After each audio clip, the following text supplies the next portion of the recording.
Helicopters don't crash the way movies show. There's no heroic spiral, no last-second pull-up, no clean explosion. What usually happens is worse. The sound changes, the vibration goes wrong, the machine stops obeying you, and then gravity takes over. If you survive the impact, the real danger hasn't even started yet, because a helicopter crash doesn't kill you outright most of the time. It leaves you alive, injured, disoriented, and sitting in a cloud of fuel, heat, and bad decisions. This is the part nobody prepares you for.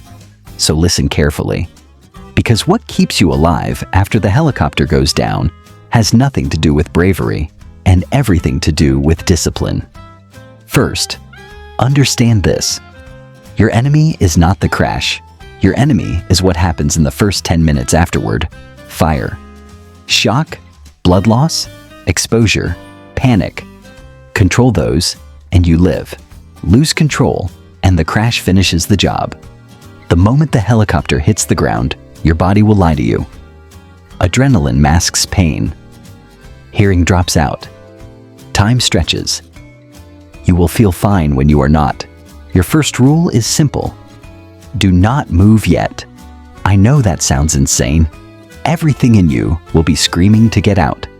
Ignore it. Fire doesn't happen instantly in most crashes.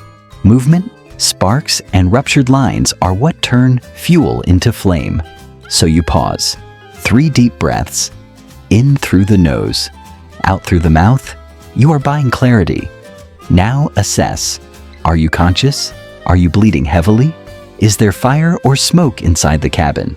If there is fire already present, this becomes immediate. Unbuckle. Brace. Exit fast.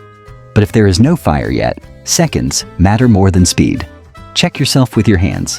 Head, neck, torso, arms, legs. Blood loss kills quietly. You won't feel it until it's too late.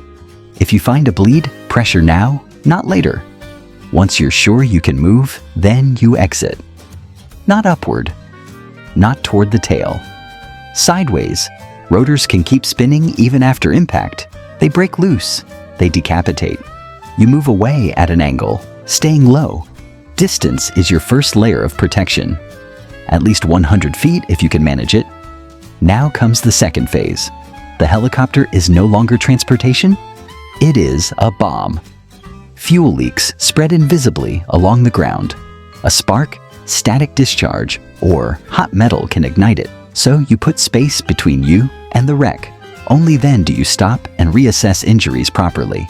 This is where people die from doing nothing. Adrenaline fades. Pain arrives. Sit down. Get low. If you are bleeding, you apply pressure. Hard, direct. If you have a tourniquet, you use it. If not, you improvise. A belt, a strap, clothing twisted tight. Pain is not a problem. Blood loss is. If you feel dizzy, cold, or confused, you may be going into shock. Lie flat. Elevate your legs if possible. Keep yourself warm. Shock kills survivors. Now the environment matters. Where did you go down? Forest, desert, water, snow. The crash is over. Survival is now terrain dependent. If you're in a forest or grassland, your next threat is fire spread. Wind can carry flames faster than you can run injured. If there is any sign of smoke or flame, you move again. Slowly. Deliberately. And never uphill if fire is involved. Heat rises, fire runs uphill faster. Downwind is death. Crosswind is escape.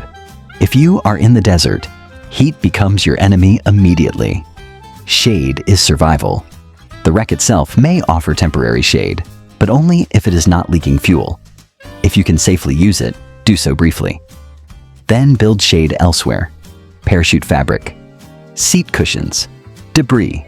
Your goal is to reduce sun exposure, not get comfortable. Dehydration accelerates shock. If you are in snow or cold terrain, exposure will kill you before injuries do. Insulation matters more than shelter. Get off the ground. Debris, seats, anything that traps air. Wind is your enemy. Block it. Now let's talk about the mistake that kills more helicopter crash survivors than anything else. Wandering. People panic and start walking. They believe movement equals rescue. It doesn't. Movement burns energy. Movement worsens injuries. Movement makes you harder to find. Search and rescue looks for wreckage first. Then, survivors near it. If you can stay put safely, you do. You make yourself visible. Bright materials, reflective surfaces, ground symbols. 3 of anything in a row is a universal distress signal. 3 fires, 3 flashes, 3 piles of debris. If you have a radio or beacon, conserve its power. Scheduled transmissions beat constant ones. Now the mental battle begins. Hours pass. Pain grows. Fear creeps in. Your brain will suggest terrible ideas. Walking out, sleeping deeply, ignoring injuries. You do not negotiate with panic. You follow routines. Check bleeding. Hydrate if possible. Adjust insulation. Scan for aircraft. Small tasks keep the mind functional. If others survived with you, stay together. Huddling conserves heat. Shared awareness prevents mistakes. Leadership doesn't mean shouting. It means calm, slow decisions. Now understand this. Survival after a helicopter crash is not heroic. It is boring. It is uncomfortable. It is ugly. And that's why it works. You are not fighting the environment. You are managing loss. Loss of blood, loss of heat, loss of clarity. The crash already spent its violence. Now it's about conservation. If rescue comes in minutes, great. If it takes days, discipline is what bridges that gap. And if you're sitting there, bruised, bleeding, shaking, wondering if you're going to make it, remember this. You are alive after a machine failed at altitude. That already puts the odds on your side. Stay still, stay warm, stay visible. If you're found in the morning, it wasn't luck. You understood what mattered, and you refused to let the crash decide the ending.